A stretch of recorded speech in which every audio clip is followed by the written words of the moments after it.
Allahu Akbar. Assalamualaikum warahmatullahi wabarakatuh.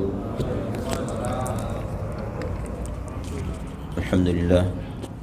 Alhamdulillahilladzi amarna bitafaqquhi fid din wa asyhadu an la ilaha illallah wahdahu la syarika lah ilahul awwalin wal akhirin wa asyhadu anna sayyidana wa nabiyyana Muhammadan abduhu wa rasuluh ilahul awwalin wal akhirin wa asyhadu anna sayyidana wa nabiyyana Muhammad abduhu wa rasuluh wa ala alihi wa sahbihi ajma'in amma ba'du. Faqad qala Allah ta'ala fil Qur'anil Karim a'udzu billahi minasyaitonir rajim wa laqad wassayna alladhina utul kitaba min qablikum wa iyyakum an ittaqullaha wa in takfuru fa inna lillahi ma fis samawati wa ma fil ardh wa kana Allahu ghaniyan hamida. Sadaqallahul azim wa sadaqa wa ballagha rasuluhun nabiyyul habibul karim wa nahnu ala dhalika minasy syahidin wasyakirin walhamdulillahi rabbil alamin. Ma'asyiral muslimin wal muslimat, hadirin hadirat, alhamdulillah baru saja kita telah melaksanakan sholat subuh berjamaah, kemudian dilanjutkan dengan pembacaan zikir bersama yang diawali dengan istighfar 3 kali, kemudian tahlilnya la ilaha illallah 10 kali, dilanjutkan dengan Allahumma ajinna minan nar 7 kali dan Allahumma antas salam 1 kali. Dianjurkan setiap kali kita habis sholat membaca istighfar 3 kali. Namun la ilaha illallahnya yang kedua dibaca 10 kali hanya untuk subuh, kemudian asar dan maghrib. Adapun zuhur dan isya tidak dibaca. Kemudian Allahumma ajinna minan nar dianjurkan dibaca 7 kali setelah maghrib dan subuh. Jadi zuhur, asar, isya tidak ada. Allahumma antas salam dibaca setiap sholat. Itulah sunnah yang diajarkan kepada kita semua untuk tidak boleh meninggalkan zikir, baik sebelum sholat ataupun setelah sholat. Dan dalam sholat tadi kita sama-sama membaca doa kunut. Dalam doa kunut ada doa, ada sana. Kalau doa itu harus diamini. Ketika imam membaca Allahumma hdina fiman hadait, maka kita mengucapkan amin karena itu doa. Setiap doa pasti ada sana, ada pujiannya. Nah, dari bacaan fa innaka taqdi itu namanya sana, pujian. Jadi tidak ada amin di sini. Makanya imam kebanyakan memelankan suaranya, khawatir diamini gitu. Padahal anjurannya dikeraskan. Kenapa? Karena diantara kita sebagian tidak hafal sana ini. Ketika imam baca fa innaka taqdi wa la yuqda 'alaik, diikuti dari belakang. Cuma karena kekhawatiran takut diamini, akhirnya dipelankan suaranya. Andai pun kita mau dikeraskan suara, maka jangan diputus-putus, diwasol. Jangan begini fa innaka taqdi wa la yuqda 'alaik, seakan-akan diamini kan. Tapi diwasol fa innaka taqdi wa la yuqda 'alaika wa innahu la yadillu ma walaita wa terus diwasol-wasol. Pertanda bahwa ini tidak diamini. Termasuk doa setelah sholatnya, ada doa, ada sana. Ketika si da'i yang berdoa mengucapkan Allah alhamdulillahi rabbil alamin, ini bukan doa tapi sana. Hamdan yuwafi ni'amahu yukafi, ini bukan doa, sana. Baca alhamdulillah falakal hamdu hatta tarda, alhamdulillah walakal hamdu idza radit, alhamdulillah ba'da ridha, alhamdulillah. Nah, begitu dia mengucapkan Allahumma, apa nih? Baru ketahuan setiap ada si da'i yang berdoa mengucapkan Allahumma, berarti ini doa nih. Jadi bedakan mana doa, mana sana. Kalau kita berdoa tidak ada sana, ini kurang adab, bahkan mendekati tidak dikabul doa kita. Perhatikan dalam Al-Fatihah yang sering kita baca, di situ ada doa, ada sana. Dari mulai Bismillah, Alhamdulillah, Ar-Rahman, Maliki, ini semua sana. Begitu ihdinas siratal mustaqim, ini adalah doa. Perhatikan Pak di sini. Di Fatihah ini banyakkan doa apa sana? Sana ada 4 ayat. Bismillah, Alhamdulillah, Ar-Rahman, Maliki 4. Ihdina cuma 2 ayat. Berarti kalau kita berdoa perbanyak sana daripada doa. Itulah diantara yang mengakibatkan doa kita terkabul. Misalkan kita minta rezeki, jangan langsung Allah marzuqni, sana dulu, ya Allah, ya Rahman, ya Rahim, ya Wahhab, ya Razzaq, banyak tuh kan. Baru urzuqni, puji Allah Ta'ala sebanyak-banyaknya. Kalau ingin punya ilmu, misalnya Allahumma ya Alim, ya Basir, ya Sami', terus puji Allah Ta'ala. Maka insya Allah doa kita akan cepat dikabul.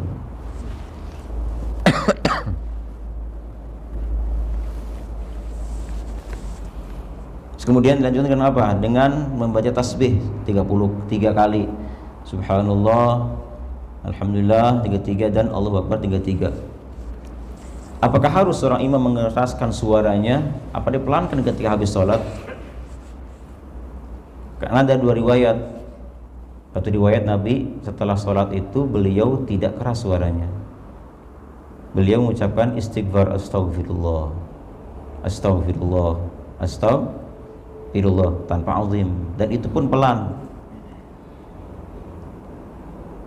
Kemudian yang lainnya mengatakan, bahkan Ibnu Abbas berkata, ana a'lamu, sayalah orang yang paling mengetahui bagaimana sholatnya Nabi, kata Ibnu Abbas. Kata beliau, inna raf'as saut, sesungguhnya mengeraskan suara ba'da maktubah, setelah sholat fardu, kana ala ahdin Nabi, itu telah terjadi pada zaman Nabi. Berani Ibnu Abbas, sayalah orang paling mengetahui sholatnya Nabi. Jadi Nabi itu keras suaranya, dan sahabat itu ikut keras. Nah, 2 riwayat ini bertentangan, yang satu keras, satu pelan. Jadi kita tidak boleh mengambil ini yang benar nih, soalnya di Bukhari, ini yang ini nih, Muslim nggak kuat misalnya, nggak begitu. Nah, para ulama hadis meneliti kenapa Nabi kadang-kadang keras, kadang-kadang pelan. Nah, untuk tujuan taklim, Nabi mengajarkan sahabat-sahabat, beginilah cara berzikir, maka beliau dikeraskan suaranya. Ketika sahabat sudah mengetahui zikirnya Nabi, pelanlah, astagfirullah. Jadi ambil 2 riwayat, ya, dikeraskan suara kita. Saya pernah ada yang WA, jadi apa namanya, ada satu ayat Al-Quran dalam surah Al-A'raf, kalau tidak salah, halaman atau ayat 205 atau 3 itu, 205. Isinya apa? Wadhkur rabbaka fi nafsika tadarruan wa khifatan wa dunal jahri minal qawli bil ghudwi wal asal. Artinya apa? Sebutlah nama Tuhanmu atau zikirlah engkau tadarruan, dengan tadarru, dengan khusyuk, wa khifatan, dan penuh rasa takut, dan wa dunal jahri, jangan dikeraskan, di bawah keras. Nah, ada sebagian orang berpendapat bahwa kalau kita zikir tidak boleh keras, katanya. Nah, perlu kita ketahui dalam ayat ini ada lafaz fi nafsika, wazkur rabbaka fi nafsika. Sebutlah Tuhanmu dengan berzikir kepadanya dan berdoa kepadanya fi nafsika, kalau sendirian, tidak kelompok banyak. Artinya Nabi dulu ketika beliau turun Al-Quran, itu dibaca setiap sholat fardu 5 waktu dengan keras. Zuhur keras dulu, zuhur keras, asar keras, kemudian juga maghrib, isya, subuh, cuma jahar, nggak ada sir. Nah, ternyata orang-orang musyrikin ketika Nabi baca Al-Quran ketika sholat dikeraskan, ternyata malah ada cacian, makian, bahkan memaki-maki Allah Ta'ala. Mereka memaki al-munzil dan al-munzal. Jadi yang menurunkan dicaci termasuk yang diturunkan dicaci. Akhirnya disinilah ada ayat ini turun. Jadi ketika mereka mencaci itu bertepatan di pas waktu zuhur dan asar. Zuhur, asar mereka caci maki, makanya dipelankan zuhur asar itu. Untuk maghribnya kenapa dikeraskan? Karena mereka sibuk. Sampai isya sibuk, mereka tidak melihat orang-orang muslim sholat. Subuh apalagi mereka tidur. Makanya dalam waktu 3 ini, maghrib, isya dan subuh, itu hikmahnya dikeraskan suaranya. Kalau 2 tadi tidak. Tapi beda dengan kayak yang namanya bukan fi nafsika, kelompok banyak. Dan jika ada kelompok banyak dalam sebuah diskusi, Allah mengatakan ketika ada seorang hamba zakaroni berzikir kepadaku tapi sendirian dia, maka kata Allah, zakartuhu fi nafsi, maka aku pun berzikir menyebut namanya sendirian juga. Tapi jika ada orang berzikir fi malain, di halaqah yang banyak, apa kata Allah dalam hadis qudsi itu? Maka zakartu fi malain khairun minhu, maka aku pun akan berzikir nyebut nama orang itu di tempat yang lebih ramai lagi. Jadi inilah hikmahnya. Bahkan ada sahabat Nabi ketika diintai oleh Nabi, diintip malam-malam, bedanya sahabat ketika sholat malamnya bagaimana bacaannya. Dilihat Abu Bakar Siddiq sholatnya malamnya pelan suaranya, tidak keras. Begitu ke Umar bin Khattab, keras suaranya. Akhirnya ditanya mereka, Anda kenapa dikeraskan suara tadi, wahai Abu Bakar? Kata beliau, aku berzikir kepada zat yang tidak tuli, tidak gaib. Jadi untuk apa keras juga? Allah keras ataupun pelan pasti mendengar, dan sama saja bagi Allah. Kalau kita kan kalau pelan kurang jelas, kalau keras jelas. Allah mah enggak. Ente mau pelan sepelan-pelannya atau keras sama aja, nggak ada bedanya. Itulah Allah Ta'ala. Nah, Umar ditanya, kalau ente kenapa keras? Yang pertama, agar terdengar oleh setan katanya. Kalau setan dengar ayat Al-Quran, mereka lari kepanasan. Jadi kalau nggak keras suaranya, coba aja Pak, kalau setan depan kita tuh di sana, kalau baca pelan-pelan, nggak kabar. Kalau kencang bacanya, baca ayat kursi misalnya, panas dia. Satu, yang kedua ditansyid. Agar apa? Agar aku tidak mengantuk, kata Umar. Karena kalau udah malam, suara pelan itu ngantuk bawaannya. Tapi kalau keras, insya Allah nggak ngantuk. Halo, ngantuk nggak?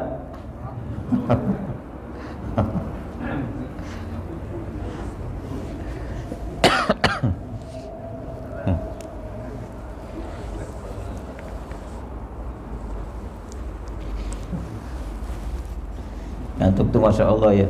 Aduh, luar biasa. Nikmat itu, nikmat yang luar biasa.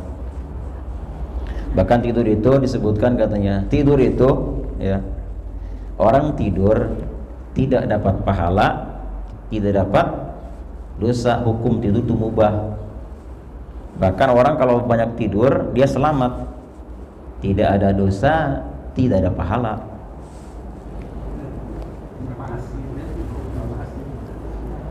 Iya, nggak ada pahala kecuali tidurnya ada niat baik gitu, ada niat baik. Niat saya tidur dengan tujuan ingin bangun malam. Nah, ini bagus ini. Kalau tidurnya nggak ada niat sama sekali, maka tidak ada pahala, tidak ada dosa gitu. Daripada kita maksiat, mending tidur. Dalam kitab Al-Ghazali Bidayatul Hidayah disebutkan, bahissa bihaliman katanya. Bahissa bihaliman, ada keanehan, ada keadaan seseorang. Jadi salamatu dinihi fi ta'tili hayatihi, kata beliau. Salamatu dinihi, ada orang selamat agamanya. Dengan apa? Bukan dengan ibadah, bukan dengan puasa, bukan dengan zikir, tapi apa? Fi ta'tili hayatihi, dia kosongkan kehidupannya. Artinya tidur. Ternyata orang tidur selamat agamanya. Ada orang hanya mengandalkan ibadah fardu saja. Boleh, silakan fardu 5 waktu, tidak qobliyah, tidak ba'diyah, tidak duha dan lain-lainnya. Hanya 5 waktu. Bis itu makan, tidur lagi. Selamat dia, nggak akan ada dosa. Daripada ngomongin orang sana sini, mending tidur. Udah. Nonton TV, kadang lihat aurat, mending tidur. Udah. Ya. Cuma nanti di hari kiamat nanti kalau orang banyak tidur, itu ibaratnya kembali modal gitu ya. Modalnya kembali. Jadi kalau dia jualan, modalnya berapa juta, 1 juta, udah kembali modal, nggak ada untung. Mending daripada kita rugi, banyak ibadah, ngomongin orang, hancur lagi ibadahnya. Ada ibadah ria, hancur lagi ibadahnya. Mending habis sholat tidur. Basuri berarti ya. Baik Bapak Ibu jamaah rahimakumullah, kajian kita pagi hari ini usul fikih menyambung kajian atau bahasan yang kemarin tentang kaidah al-masyaqqatu tajlibut taisir, bahwa dalam hal yang sulit, jadi ada ibadah yang membuat kita sulit, itu ternyata tajlibut taisir, bisa mendatangkan kemudahan. Hal-hal yang mendatangkan hal-hal yang berat bagi kita, itu ternyata bisa dimudahkan dalam ibadah. Kemarin kita sudah bahas, yang pertama adalah diantaranya orang yang safar, mereka dapat rukhsah, dapat keringanan. Nah, yang kedua diantara yang mendapatkan bagian kaidah ini adalah al-marad, gara-gara sakit. Gara-gara sakit jadi orang banyak rukhsah, keringanan. Untung yang sakit nih, untung enggak? Untung banyak rukhsahnya. Sudah banyak rukhsah dalam ibadahnya, kemudian dosanya pun ternyata dihabiskan dengan sakitnya. Digerogotin dosa tuh habis, makanya kan. Jadi jangan salah kalau orang mau meninggal dunia sakit dulu. Kenapa demikian? Agar dosanya hilang. Sepanjang masih ada dosanya, sakit terus. Banyak keluhannya ini dan itu. Kenapa? Dosanya banyak. Kalau sudah habis dosanya, maka insya Allah meninggal dalam keadaan husnul khatimah dan sudah tidak ada hisaban lagi. Kenapa? Karena dihabiskan oleh penyakitnya itu. Oleh karena itu, orang sakit itu banyak doanya terkabul. Kenapa? Karena masa-masa hilang dosanya. Jangan kita doain yang sakit, kita minta doa sama yang sakit. Coba enggak Pak? Orang sakit hadirkan atau kita datang ke rumahnya, selain berdoa kepadanya, untuknya kita minta doa, doakan saya apa gitu. Ini mumpung dia suci itu dari dosa. Ustaznya yang sakit, sunnah ditanya pengen apa, pengen buah pisang, iya bawain, sunnah. Baca doanya, kalau kita hafal doanya apa, yang paling pendek apa doanya? La ba'sa tahurun insyaallah. Paling pendek la ba'sa tahurun insyaallah. Insyaallah kamu sudah tahur, suci, la ba'sa, sudah nggak ada kendala lagi, sudah nggak ada penyakit lagi, nggak ada keluhan lagi, tahur, bahkan suci Anda itu, insyaallah. Sedikit tapi padat, la ba'sa tahurun insyaallah. Atau doa yang lain dalam hadis Tirmidzi, kalau orang baca doa ini 7 kali di dekat orang yang sakit, maka kalau orang ini umurnya panjang, Allah sembuhkan. Apa doanya? As'alullahal azim Rabbal arsyil azim an yashfiyaka wa yu'afiyaka. Ini hadis ini meskipun kita mengunjungi yang sakitnya perempuan, tetap an yashfiyaka wa yu'afiyaka. Apa tujuannya? Ngambil waridnya, hadis warid gitu. Karena hadis ini datang dari Nabi ayashfiyaka. Meskipun perempuan bukan ayashfiyaka aja. Kita ambil jenisnya saja. Jadi ada memang doa, Bapak Ibu rahimakumullah, ada doa yang tidak boleh diubah. Ketika Nabi ajarkan kepada kita begitu doanya, maka begitulah isinya, nggak diubah lagi. Coba waktu tadi yang mendoakan kita tuh pagi hari tadi, Ustaz siapa? Tadi subuh yang doa siapa? Itu Ustaz Budi. Kata beliau apa? Rabbi habli minas salihin. Kan serakah kan? Ya Allah berikan hamba anak yang soleh. Kita enggak kebagian kan? Apa salah beliau? Tidak. Mesti kan Rabbi hablana, Rabbana hablana, gitu kan? Tapi ini karena waridnya dalam Al-Quran begitu. Al-Quran mengatakan Rabbi habli minas salihin, kemudian Rabbi ij'alni muqimus shalah. Ini Quran ini. Jadi ini waridnya begitu, baca begitu. Jadi ada memang doa-doa yang tidak boleh diubah seperti itu. Tapi ada juga yang bisa diubah. Ya. Ini sakit nih. Nah, kemudian di sini yang sakit itu mendapat banyak rukhsah. Di antaranya adalah yang pertama, bagi yang sakit mendapat rukhsah at-tayammumu. Nah ini yang pertama nih, at-tayammumu inda masyaqqati isti'malil ma'i. Jadi orang sakit boleh bertayamum pada saat dokter mengatakan tidak boleh kena air. Jadi dokternya bilang, Bapak tidak boleh kena air. Kalau kena air bahaya. Maka meskipun banyak air, ganti dengan tayamum. Ya Allah. Sudah.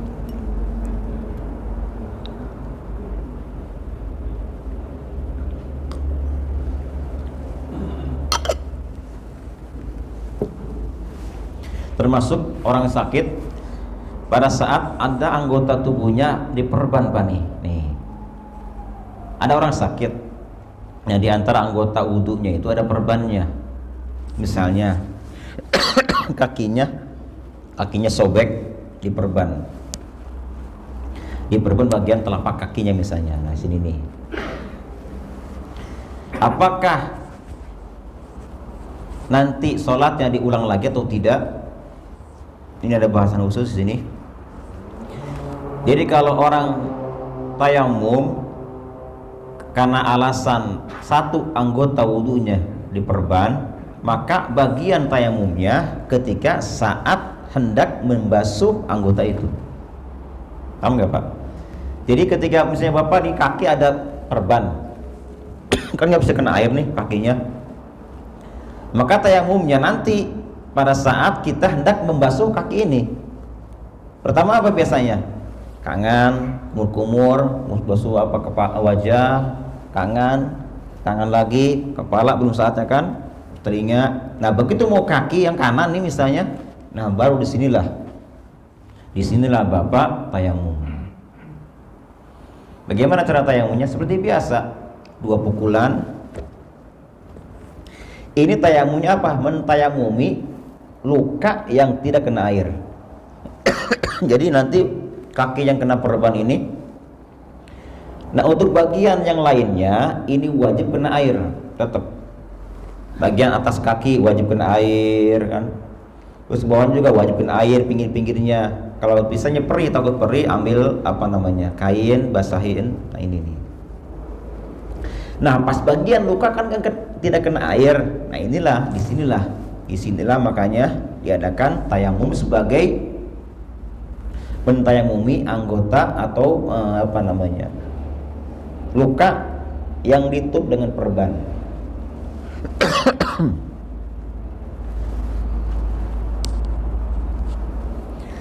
Terserah di sini apakah tayamum dulu baru basuh, bebas. Yang penting intinya adalah semua yang tidak kena luka, tidak kena perban itu semua dibasahin. Ini kalau di kaki. Nah kalau di tangan, perbannya di tangan, berarti nanti bagiannya apa kapan? Setelah wajah. Pas mau tangan, silakan mau basuh duluan, basuh semuanya. Ini kan kering nih, tetap kering, bikin lukanya perbannya. Nah begitu dia mau diinikan, baru tayamum. Nanti kalau bisa di atas perban basahin juga, ambil kain basahin dikit. Cuma di sini Pak ada syaratnya. Kalau syaratnya tidak terpenuhi, maka sholat kita wajib diulang lagi. Sepanjang kita mentayamumi anggota atau luka itu, maka selama itulah kita wajib mengulangi sholat-sholat kita. Berapa syaratnya? Ada 3. Yang pertama, ketika kita meletakkan perban harus ada wudhu. Kalau tidak ada wudhu, perban diletakkan, meskipun tayamum, tetap nanti habis sembuh bapak ulang kembali sholatnya. Ini mazhab Syafi'i. 1. Yang kedua,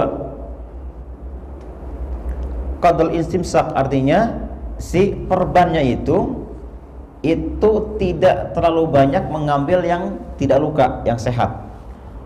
Biasanya lukanya sebesar ini misalnya nih, telunjuk. Nah, maka si perbannya itu dia hanya mengambil sedikit yang sehat, yang tidak luka, sebatas apa? Sebatas menempel saja. Jika ukurannya lebih dari kebutuhan, perbannya nih melebar ke sini, apalagi sampai menutupi, wah ini, maka wajib diulang sholatnya. Makanya jangan gede-gede perbannya, sebatas menguatkan ini aja tempelannya tuh. Yang gede-gede, kalau gede melebar banget, ingat ulang lagi sholatnya. Yang kedua, yang ketiga, si perbannya itu bukan di bagian wajah dan tangan.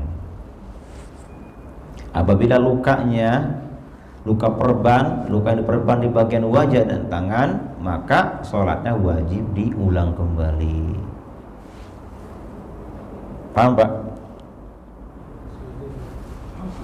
Paham? Pusing? Iya, saya ulang lagi ya. Jadi kalau kita ada perban di anggota kita nih, kalau tidak mau diulang lagi sholatnya, pertama yang lukanya tidak di tangan dan di wajah. 1. Di kaki berarti. Jika di wajah atau di tangan, wajib ulang sholatnya. Yang kedua, si perbannya tidak boleh mengambil dari yang sehat, kulit yang sehat, sebatas hanya untuk menguatkan saja, sebatas perlunya saja. Kalau lebih dari keperluan, ulang lagi sholatnya. Yang ketiga, ketika meletakkan perban harus ada wudhu.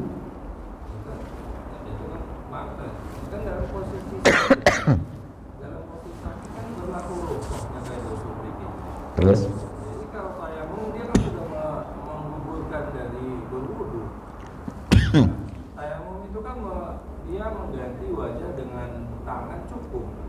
Iya. Dia sudah membutuhkan wudu. Ini tidak berlaku. Nah, kalau misalnya orang yang tidak ada luka, berlaku tidak ada luka, dia sebenarnya nggak ada perban dalam tubuhnya, maka tayamum sekali cukup. Untuk apa? Untuk semua anggota tubuhnya, karena dia sakit. Nah, untuk kasus orang yang diperban, itu lain lagi cerita. Kecuali dokternya bilang begini, kamu sakit, tidak, sudah sakit dia ada perban pula. Nah, maka di sini kasusnya berarti cukup sekali tayamum saja. Kenapa? Karena tidak boleh kena air. Dia nggak boleh wudhu. Kenapa? Kata dokter nggak boleh kena wudhu. Ini orangnya masih sehat kulitnya, nggak kenapa-napa. Cuman bagian wajahnya atau tangannya atau apanya ada yang diperban. Nah, maka untuk kasus seperti ini, dokter mengatakan boleh kena air misalnya, boleh kena air. Berarti kita wudhu. Tetapi untuk bagian perbannya ini nih yang bermasalah. Takut sakitkah? Takut pedihkah? Nah, maka di sini itulah bahasanya khusus.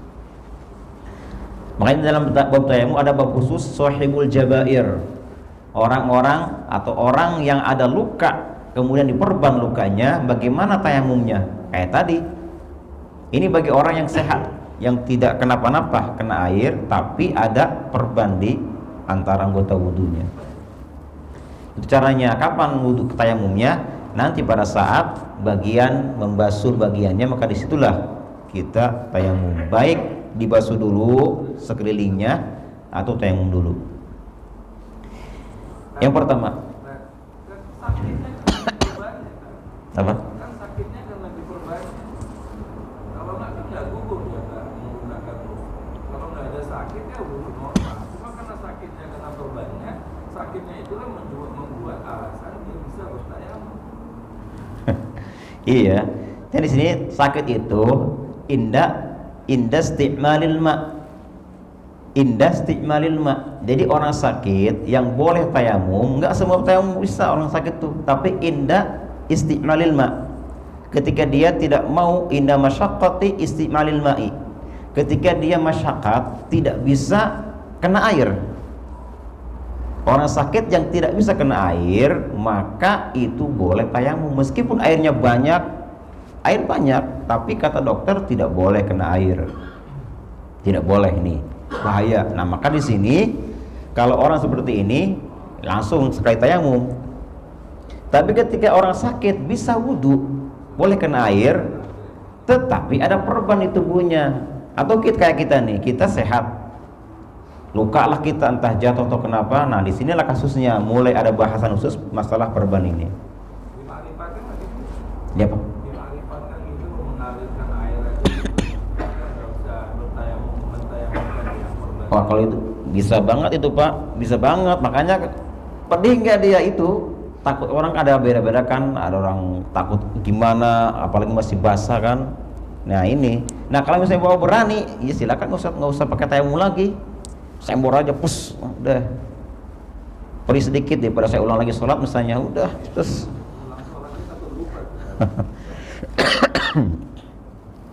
Boleh.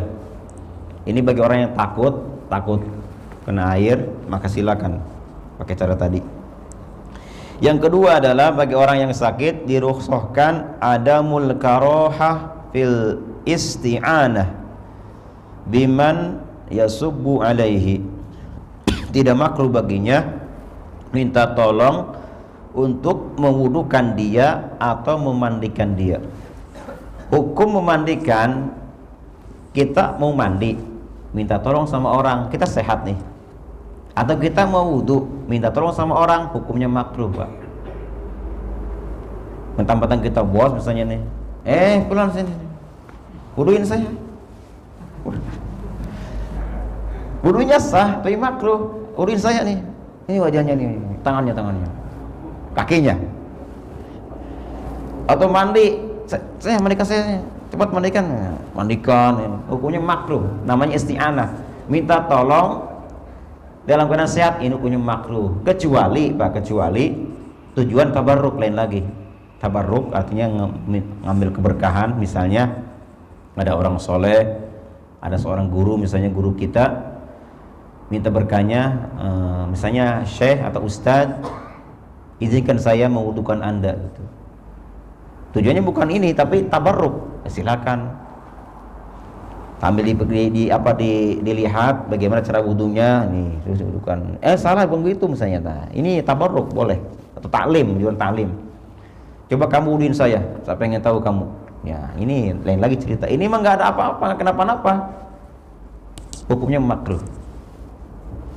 Tapi untuk orang sakit tidak ada makruh dalam hal ini. Silakan minta tolong. Bahkan udah tua juga disuapin, Pak, makannya ya. Kalau sakit mah disuapin ya. Dia nggak malu itu disuapin, udah tua juga, sama anaknya, karena sakit kan.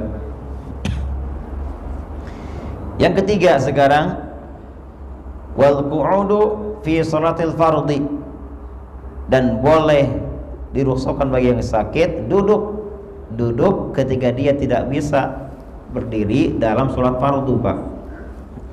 Fardu bukan yang sunnah. Kalau sholat sunnah masih boleh duduk, bisa kita duduk meskipun sehat, bisa duduk. Bapak sholat sunnah subuh, tahiyat masjid, qobliyah ba'diyah, kan sunnah hukumnya, duduk silahkan. Allahu Akbar, tarawih apalagi tuh, duduk aja, nggak usah ngeluh banyak amat, duduk aja. Allah, dia pada ngomel-ngomel kita banyak amat imamnya nih, kita berdiri kelamaan, udah nggak usah berdiri, duduk aja. Jadi boleh tarawihnya 1 rakaat kita kuat berdiri, 2 rakaatnya enggak, saya mau berdiri, duduk aja, silakan. Kalau sholat sunnah. Tapi kalau tanpa ada alasan, kalau kita sholat duduk yang sunnah-sunnahnya, maka kita dapat pahala 50, setengahnya lumayan lah, setengahnya. Kalau 10 dapatnya mestinya jadi dapat 5 gitu, setengahnya. Tapi untuk yang sakit, meskipun dia duduk sholatnya, maka tetap pahalanya sama seperti yang berdiri.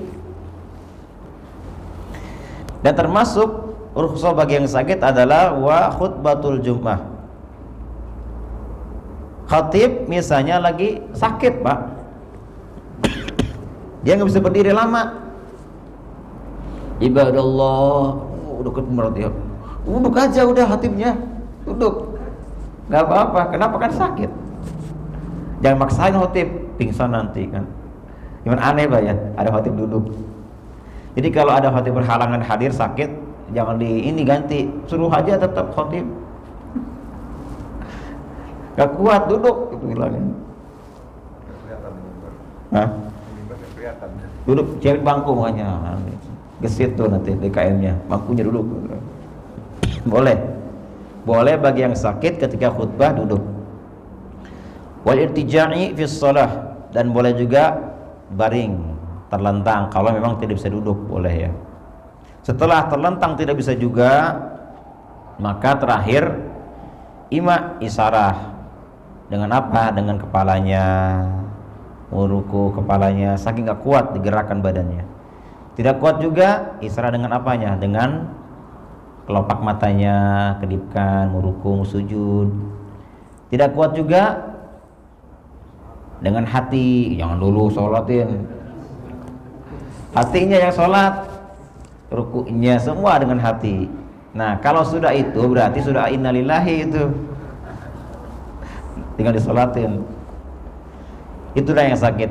Nah, berikutnya adalah wal jam'u baina sholatain, bagi yang sakit boleh menjama 2 sholat. Nih Pak nih. Boleh menjama 2 sholat. Tapi ala wajhin, ini masih khilaf antara ulama. Satu pendapat menyebutkan boleh bagi yang sakit menjama 2 sholat. Karena kan repot dia. Zuhur dijama ke asar atau sebaliknya. Boleh jama takdim, boleh jama takhir. Maghrib ke isya boleh atau sebaliknya boleh juga. Intinya adalah orang sakit boleh menjamak sholatnya.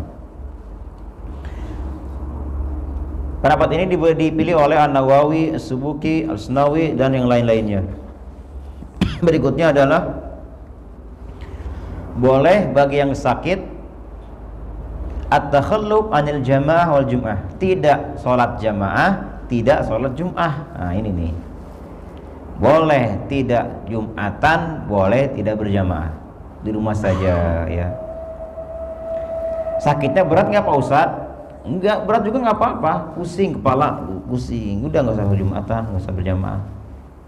Tapi kata Nabi di sini dalam hadisnya, ma'husulil fadilah, tetap dia dapat pahala seperti orang yang Jum'ah dan berjamaah tanpa dikurangin. Itulah yang sakit, untungnya banyak pahala-pahalanya. Biasa dia rutin tiap pagi zikir, sore zikir, malam baca tabarok, Jumat Yasin misalnya, dan kafi misalnya seperti itu, maka sepanjang dia masih sakit, pahala-pahala terus mengalir. Bagi yang istiqomah tapi yang sudah rutin ya, baru 1-2 hari sakit, udah nggak ada itu. Jadi namanya istiqomah itu udah terhitung 40 hari Pak. Kalau kita sudah 40 hari ibadah, berarti termasuk istiqomah. Kalau kita kenapa-napa, sakit atau jalan, safar kemana, maka tertulislah nanti pahala-pahala kita sepanjang kita sakit atau safar. 40 hari syaratnya. Kalau belum. Nah berikutnya adalah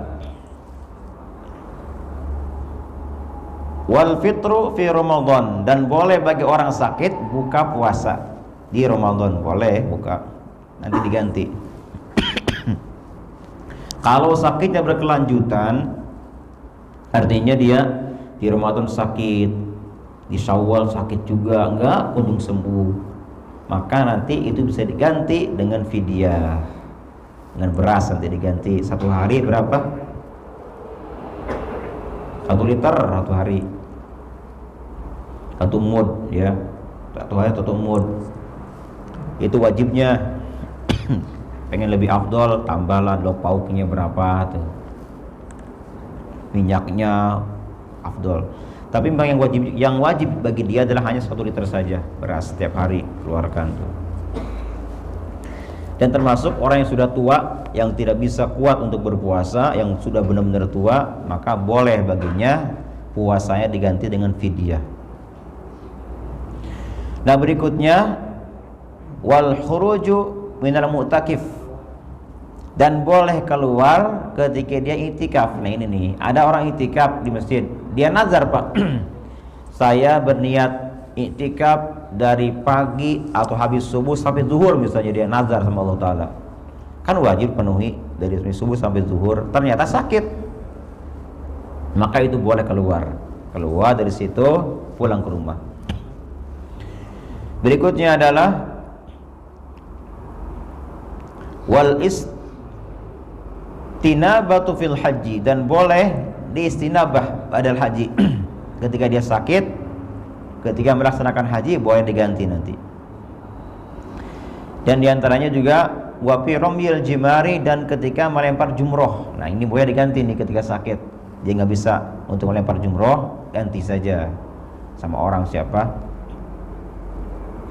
Dan bagi orang yang sakit, ibahatu mahdzuratul ihram, itu dibolehkan yang tadinya haram. Ketika dia ihram, banyak haramnya kan, tidak boleh pakai wangi-wangian, tidak boleh sisir, tidak boleh menutup kepala dan lain-lainnya. Untuk orang sakit boleh dilanggar ihram itu. Misalnya dia kedinginan banget, nggak kuat, mesti kepala tutup aja udah, tutup kepalanya tuh kan. Boleh baginya melakukan muharramatul ihram. Tapi nantinya fidyah, tetap keluar fidyahnya berapa nanti. Nah berikutnya adalah wattadawi bin najasat wa bil khamri ala wajhin, dan boleh bagi yang sakit itu mengobati dirinya dengan hal-hal yang najis dan bahkan khamr, boleh. Jadi boleh orang sakit menyembuhkan penyakitnya dengan cara memakan atau minum barang yang najis atau yang haram, boleh. Dan itu pun harus ada bukti dari dokter, bahwa kata dokter yang benar terpercaya, bapak ini sakitnya susah sembuhnya, ini mesti minum khamr, whisky misalnya nih. Apa namanya whisky? Saya nggak tahu. Whisky ya. Misalnya ini mesti minum whisky nih, obatnya. Nah, morfin. Pokoknya yang najis atau yang mabuk boleh bagi yang sakit ya. Tapi dokternya bener, yang jujur dokternya, jangan main-main. Orang sakit suruh mabuk. Dan ketika dia minum obat itu sebatas hanya untuk mengobatinya saja. Jangan banyak-banyak, jangan. Ada dosisnya kan kata dokter, misalnya ini obatnya, minum khamr nih pagi sore 1 sendok misalnya. 1 sendok udah, sendok tuh pagi sore. Atau minum apa? Atau makan daging kera, katanya ada penyakit apa tuh daging kera? Ada kan? Darah kobra. Kalau di kampung saya Pak, kebiasaannya tuh kalau orang yang bengek, tau bengek kan? Itu makan ini katanya, makan anak tikus tuh yang masih merah. Indil. Indil. Apa tuh? Itu. Jadi orang yang bengek itu, yang asma, obatnya apa? Itu ampuh katanya. Jadi makan anak tikus yang merah itu tuh. Tapi gitu itu obat ya. Nah, obat seperti ini yang memang haram itu dibolehkan, tapi kalau bisa untuk khamr Pak. Para ulama berkomentar kalau untuk khamr meskipun boleh, kalau bisa jangan. Sampai kita mati pun jangan khamr-khamran. Kalau bisa. Lebih afdol meninggal dunia tanpa ada khamr dalam tubuh kita. Tapi ada pendapat juga menyebutkan boleh. Kalau memang ada niat baik, kalau saya sembuh, saya akan jadi orang benar misalnya, saya akan bertakwa, saya akan berbakti dan sebagainya, silakan. Ini khilaf antara ulama. Berikutnya adalah dikit lagi nih Pak. Mana tadi? Wa ibahatun nazar hatta al-awrah. Nah ini nih. Wa sau'atin. Dan untuk orang sakit itu dibolehkan melihat bagian-bagian yang tidak boleh dilihat sebetulnya ya. Seperti apa? Seperti misalnya kubul duburnya orang sakit itu. Nah, yang sakit kan kemana-mana auratnya itu boleh bagi yang sakit melihat auratnya, boleh. Bahkan dokternya pun dibolehkan melihat atau mengobati bagian-bagian yang tadinya tidak boleh dilihat. Seperti pasien misalnya dia mau dioperasi bagian apanya, bagian pantatnya misalnya, atau bagian kemaluannya misalnya, boleh dilihat. Kenapa alasannya? Karena itu marad, sakit itu. Itulah Pak, yang rahimakumullah, di antara rukhsah orang yang sakit. Jadi kalau Bapak ingin rukhsah ini, silakan sakit.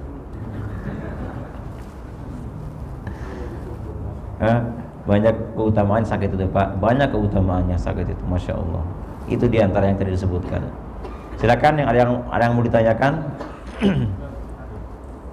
Yang mana dulu nih? Iya boleh.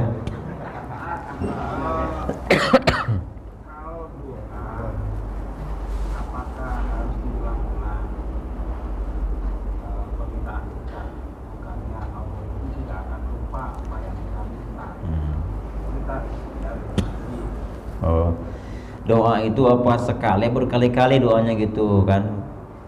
Kita tidak melihat Allah lupa enggak ya enggak. Kekehnya ini kekeh ilhad namanya ilhah ya. Kalau kita berdoa ilhah harus kekeh. Kekeh itu artinya apa? Ditaukid, diperkuat. Ya, gitu. Misalnya kita ingin rezeki, Allah merzukni, urzukni, ya Allah urzukni, ulang-ulang urzukni nih. Kekeh gitu, kekeh kita. Boleh. Bukan karena Allah enggak mendengar, bukan. Kita kekeh sama Allah, urzukni. Nah, tapi kalau kekeh beda tangannya apa? Urzukni. Gitu lebih tinggi kan, gini-gini mulu. Orang kekeh gimana? Orang kekeh kan minta ya Allah, ya Allah, ya Allah. Nanti kalau misalnya udah selesai itu di waktu yang lain kekeh doa lagi yang itu gitu. Jadi kalau kita ingin hajat satu, doa yang satu yang kekeh, maka itu diulang-ulang silakan. Bahkan berkali-kali. Ada doa yang khusus dibaca pagi sore, ini kan umum. Ada yang khusus kita baca. Nah, untuk yang khusus ini beda nanti.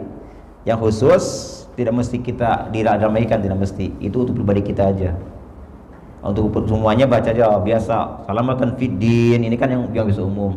Nah, untuk pribadi kita khususnya apa? Nah, ini yang lain lagi. Selipkan di sini doa kita.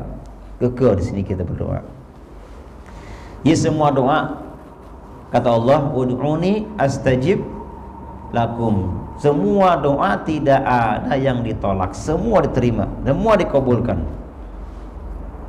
Ada yang di dunia dikabulkan, ada yang di akhirat.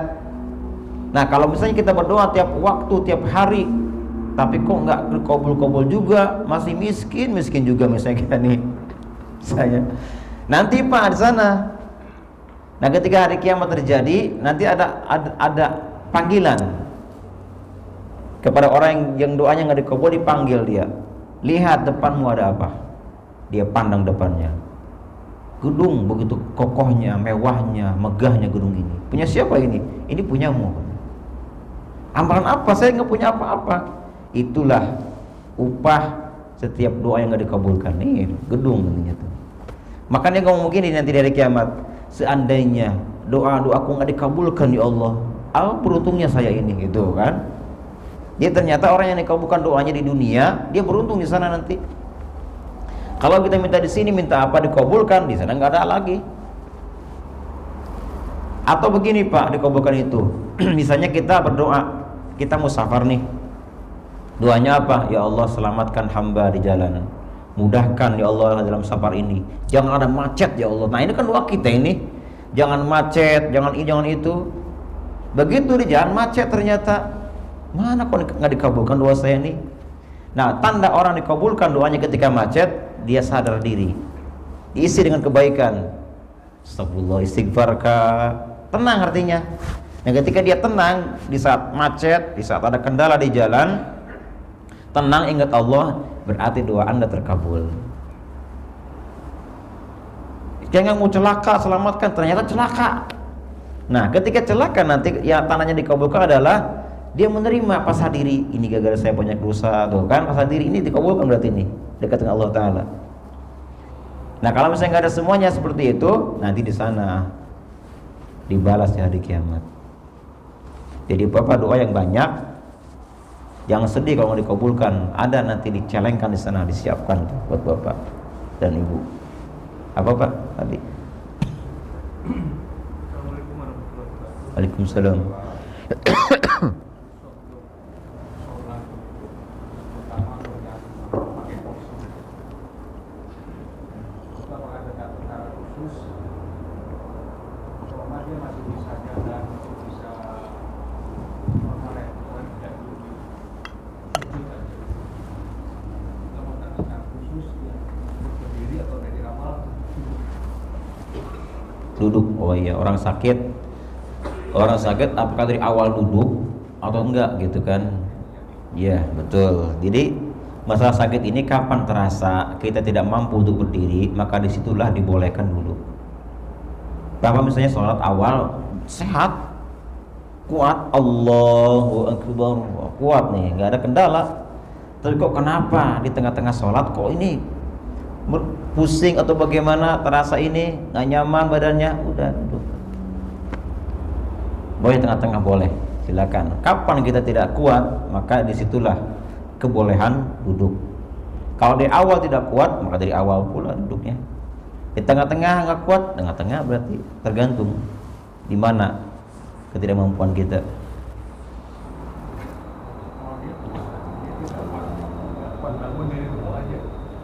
Duduk berarti nggak kuat.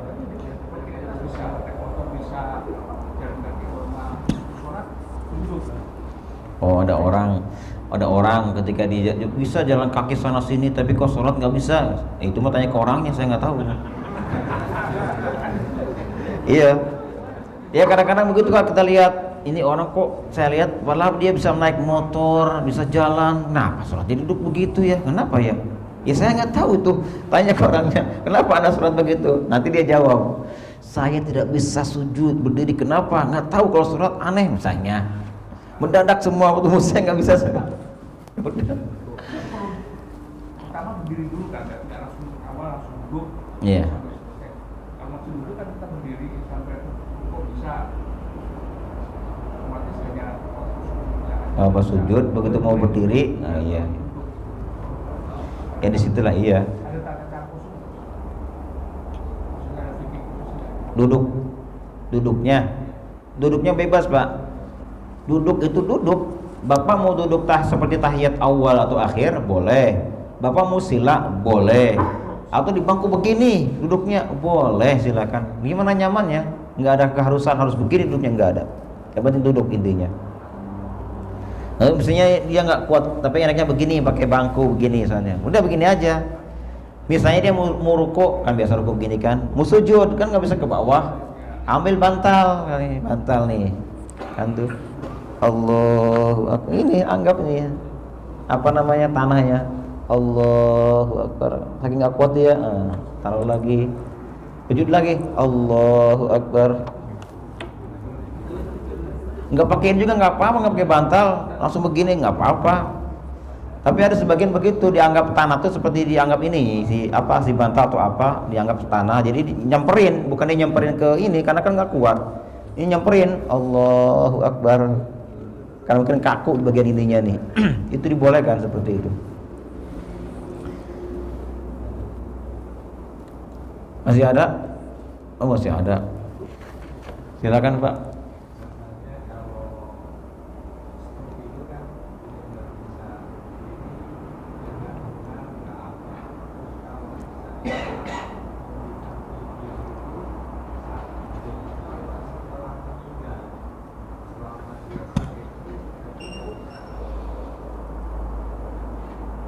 Yang stroke, yang apa nih? Yang sakit ya.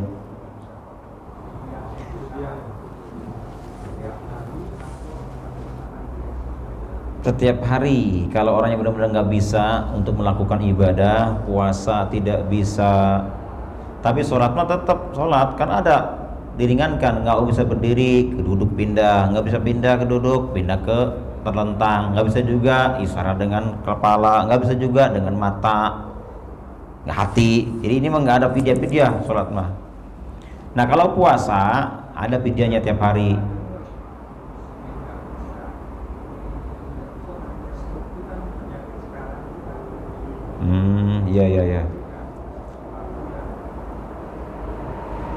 Ya, betul. Di sini berarti dia tiap hari fidyahnya, keluarganya tuh, anaknya, istrinya yang ngerti. Nah, andaikan tidak sampai kejadian, nggak difidyahin, meninggal dunia, bagaimana hukumnya? Orang banyak hutang sama Allah Ta'ala, hutang sholat, hutang puasa, apakah bisa diganti dengan fidyah? Pertanyaannya, oh tidak. Rasul mengatakan lam tuqda wa lam tufda, tidak bisa difidyahi. Orang meninggal itu tidak bisa difidyah, tidak qadha. Udah, mati udah. Nah, ini masalah fidyah ini dikhilaf antara ulama-ulama fikih. Satu mengatakan tidak boleh. Kenapa enggak di masa hidupnya tidak fidyah, tidak qadha? Kedua, boleh. Fidyah silakan boleh. Dibolehkan fidyah itu diganti dengan apa? Dengan beras. Misalnya dia punya hutang sama Allah 1 sholat, 5 sholat, 5 waktu sholat dia tidak sholat, maka diganti dengan satu sholat diganti 1 liter beras, berarti 5 liter siapkan tuh. Nah, kalau di rumah sakit ya sakit lama nggak sholat misalnya nih, kita mau fidyah ambil pendapat ini, ya silakan berapa hari di rumah sakit, siapkan karungnya, siapkan berasnya, gitu caranya. Nanti bagaimana caranya? Ya serahkan kepada fakir miskin, nanti serahkan ke mereka, bukan ke orang kaya, fakir miskin, serahkan sebagai fidyah dari orang tua kita atau siapa kita. Jadi hilaf antara fidyah itu, ada yang boleh, ada yang tidak, ya. Boleh ganti uang kan? Dia boleh ganti uang kan? Masuk beras, mahal pokok apa boleh diganti uang? Boleh diuangkan, boleh diuangkan, lebih maslahat. Tapi dulu dihitung nanti ya diuangkan berapa hutangnya sama Allah Ta'ala. Pokoknya Pak, orang meninggal itu untuk bagian harta waris itu terakhir pokoknya, jangan diambil.